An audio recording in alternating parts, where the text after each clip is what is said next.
श्लोक 18 अध्याय 2 भावार्थ इस नाशरहित अप्रमेय अर्थात प्रत्यक्षादि प्रमाणों के अगोचर नित्य स्वरूप शरीरी अर्थात आत्मा के ये सब शरीर नाशवान कहे गए हैं।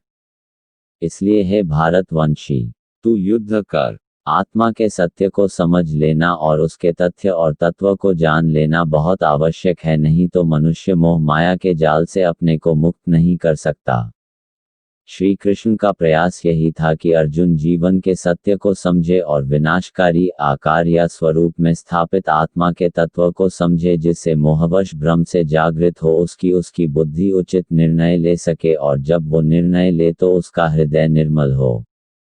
सांख्य दर्शन में लिखा गया है, जैसे दिशा के भूल जाने पर उसके बारे में पूछने सुनने जानने से ठीक दिशा का ज्ञान तो हो जाता है, किंतु उसे देखे बिना भ्रम दूर नहीं होता, वैसे ही वाणी आदि के कहने सुनने से ही बंधन नहीं छूटता।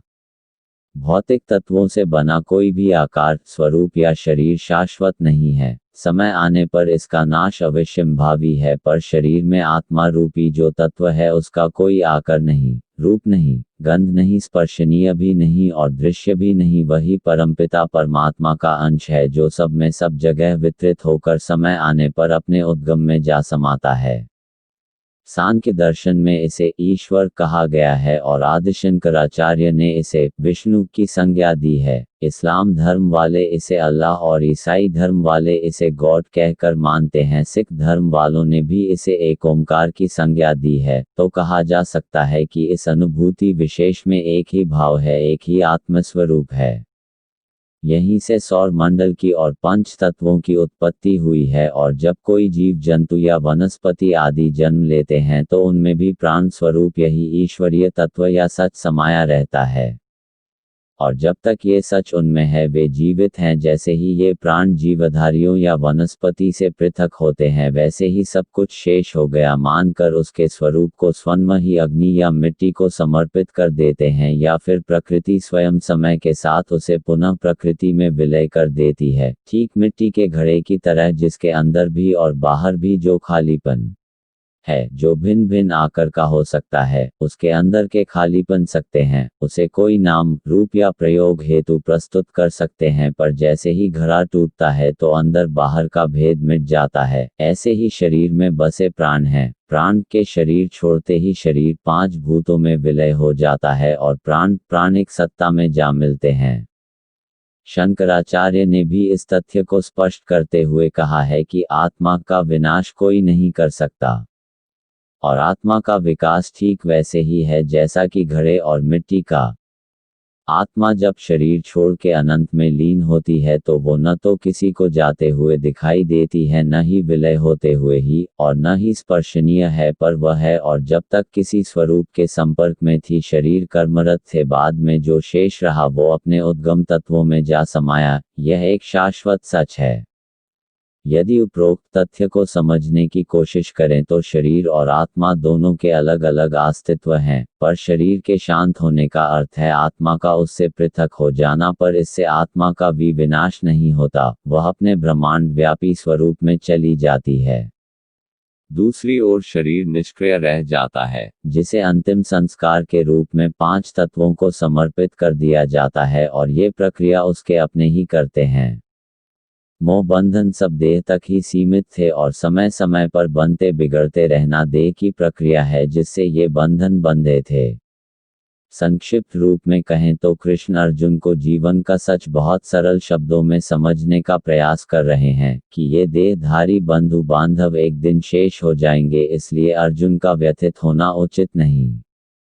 जो रूप रंग आकार से परे है वो नित्य है, अविनाशी है, वही सच है, अर्थात वही ईश्वर है, बाकी सब नाशवान है। जो प्रत्यक्ष है हम उसे समझकर उसकी व्याख्या कर उसकी चर्चा कर प्रमाण स्वरूप स्वीकार कर लेते हैं, और यह ज्ञान प्राप्त करना कठिन नहीं है। जो प्रत्यक्ष है, जो प्रमाणित है, वह निश्चित ही निर्मित और चर्चित है। हम उसे नाम दे सकते हैं, आकर दे सकते हैं, और ऐसा करने में प्रकृति सहायक होती है। वह आकर सीमित काल तक ही है। दूसरी ओर आत्मा जो निराकार है पर उसे किसी ने नहीं देखा, जो सारे विश्व को चलायमान रखती है पर उसे कोई चला नहीं सकता, जो सबको अच्छे और बुरे कर्मों से परिचित कराती है पर उसके अपने कोई कर्म नहीं, कर्मफल नहीं, किसी अच्छे बुरे कर्मों का फल उसे दूसरा शरीर धारण करने पर, कि ये देहधारी बंधु बांधव एक दिन शेष हो जाएंगे, इसलिए अर्जुन का व्यथित होना उचित नहीं। जो रूप रंग आकार से परे है वो नित्य है, अविनाशी है, वही सच है, अर्थात वही ईश्वर है, बाकी सब नाशवान है। जो प्रत्यक्ष है हम उसे समझकर, उसकी व्याख्या कर, उसकी चर्चा कर प्रमाण स्वरूप स्वीकार कर लेते हैं और यह ज्ञान प्राप्त करना कठिन नहीं है। जो प्रत्यक्ष है, जो प्रमाणित है वह निश्चित ही निर्मित और चर्चित है। हम उसे नाम दे सकते हैं, आकर दे सकते हैं और ऐसा करने में प्रकृति सहायक होती है, वह आकर सीमित काल तक ही है। दूसरी ओर आत्मा जो निराकार है पर उसे किसी ने नहीं देखा, जो सारे विश्व को चलायमान रखती है पर उसे कोई चला नहीं सकता, जो सबको अच्छे और बुरे कर्मों से परिचित कराती है पर उसके अपने कोई कर्म नहीं, कर्मफल नहीं, किसी अच्छे बुरे कर्मों का फल उसे दूसरा शरीर धारण करने पर अमुक शरीर को ही मिलता है। आत्मा कर्मफल से परे है।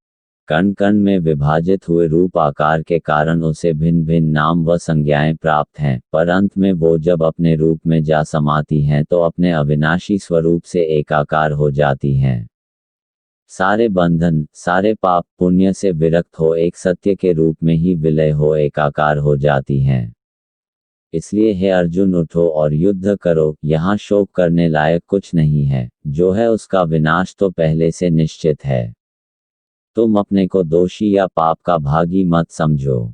सुंदर शब्दों ज्ञानवर्धन के लिए धन्यवाद मैडम नीरा भसीन।